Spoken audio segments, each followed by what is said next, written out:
You will definitely want to listen to this. So, this is one of those mornings when, as a human, you are sad, but as a mother, you are angry. So, I'm listening to this radio station, Max FM 102.3. I listened to this particular segment called Late Night with the Love Doctor Daniel Apata.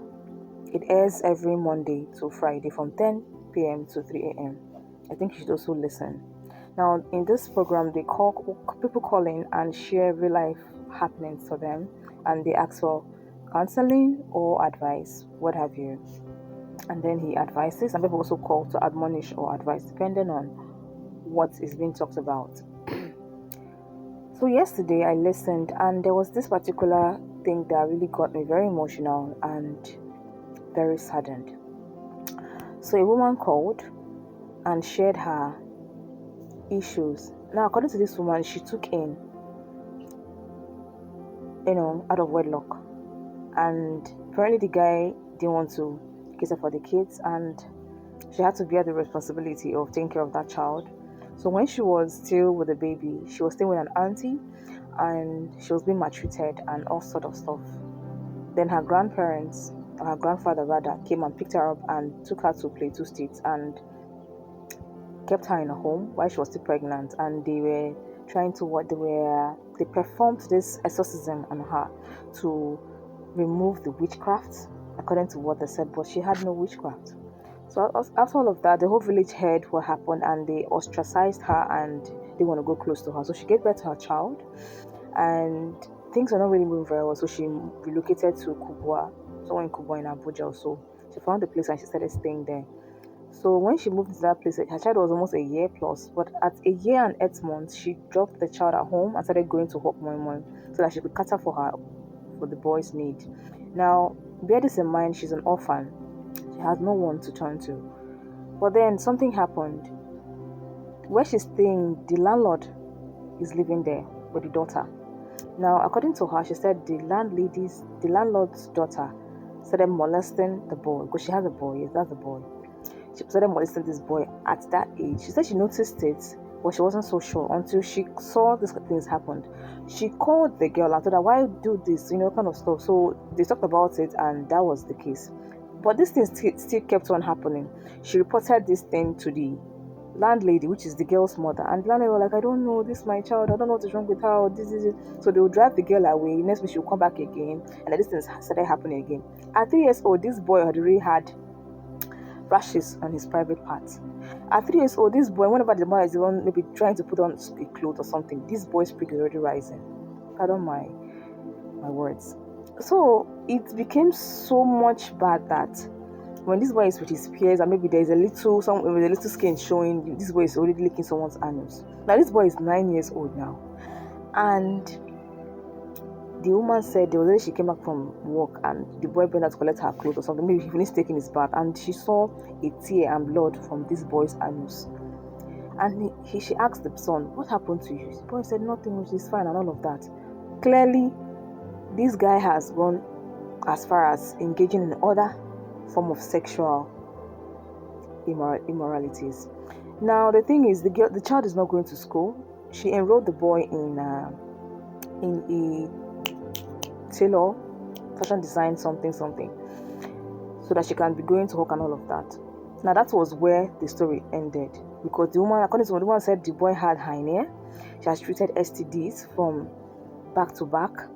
They've talked to this child over and over again, but the same thing keeps happening. Whenever this girl comes back from school or whatever, the same thing happens, continues. So this boy has gotten so bad that he doesn't even think like a normal child, because that's a minor. So that she needs help, she doesn't know what to do. So the presenter advised that, have you gone to the police station? She said no. Why? So she really didn't say anything. Clearly this woman needed help, and she needs like a spokesperson. So I think the presenter collected her number and said they have to get to the roots of this. He asked after the landlady's daughter, if she's still, what age and what is she doing. He said the landlady is around 22 or 23 thereabouts, and she has a son in the house. So that girl even has a child with the parents. And she forgets that what comes around goes around, and she's there spoiling another person's child. And look at a child of 9 years old is already being exposed to sexual activities, and this boy has gone beyond. Oh, like I can't even. I was so disgusted. I was so angry. I was so pissed because from the lackadaisical attitude of this woman, I felt that one, I understand that she's not literate. Two, I understand that maybe she didn't have the wherewithals to, run this case and run this course. But at least she would have. When things like this happen, you shout, you call for help. People will gather, so they'll know what's going on. And I'm like, you're still in this place for almost 9 years. And this something keeps on happening to your child over and over and over again. And you've kept quiet and be like, I leave it to God. You take him to church. What is wrong? Mothers, please do better. Mothers, do better. Observe your children through and through. When you see them walking down to school, observe how they are. When they come back, observe how they are walking. Observe how they feel when a particular adult's name is being mentioned or a particular person's name is being mentioned. Whether they cringe, whether they get scared. Observe. I always talk to my kids. There is no time. There is no age for sex education. Educate these ones. Let them know what's happening. Because the world is bad and the world is corrupt. And we're all of this together. So you owe it as a parent to be responsible to your child, because if the environment was not enabling for that boy, and the mother did not even do anything, because it's paining because that boy is my daughter's age mate. I can't even imagine what that boy has gone through.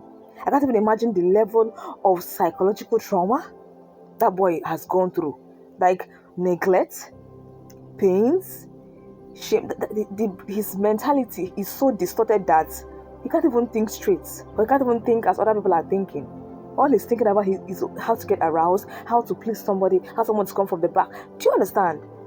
So that boy needs a lot of mental evaluation, psychological evaluation, rehabilitation, taking him to school. Like, you understand? So I keep on saying it, parents, always talk to your child. Always find a way to talk to your child. You are not too busy. You are not very busy. Talk to that child. Talk to them. Educate them. Let them know about their private parts. Let them know about what a harmful touch. Let them know about a bad touch and a good touch. Let them avoid people calling them my wife and my husband. Just avoid words like that. You're too fine. Be going front.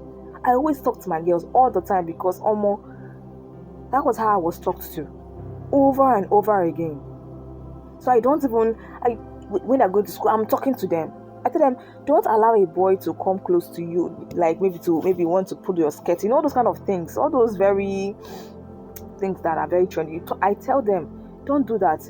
If an adult wants to hold your hand, remove your hand. You understand? Let them not touch you unnecessarily. All this kind of, they come and touch you. Oh, fine girl, look at you. Don't allow all of that. Be it woman, be it man. There are pedophiles in the world. You might think that you're innocent, but they're not looking at your innocence. They're looking at how to take advantage of it. There are people that derive joy in molesting young children, fathers inclusive. I always would caution, if you're going to the bedroom, carry your towel, clean your body, come to the room, make sure that your brother is not in the room, wear your clothes fast, and come out. Don't be naked in the house anymore. I don't want that loose upbringing, because when my son is growing and his mouth is sharp, he can say private parts. No, I don't want them to touch my private parts. So you close your legs. It's very, very you're a girl. My son is saying things like that. So the world is what open. Don't think, okay, wait when my child turns 10. No, the time is now. The time is now. My heart really goes out to that lady, because I can only imagine now people are going to call the police and they're going to get the police involved, and I really hope that she gets that justice she's seeking, because I feel that there is more to this story that we're not understanding. Because staying in that place for 9 years, what happened to going to another environment? But I understand that things are hard. Do you understand? But then again, you have spoiled that single boy's child. You spoiled his life. You have oh God, parenting is not easy. God help mothers. God help fathers. We must get it right. We must get it right.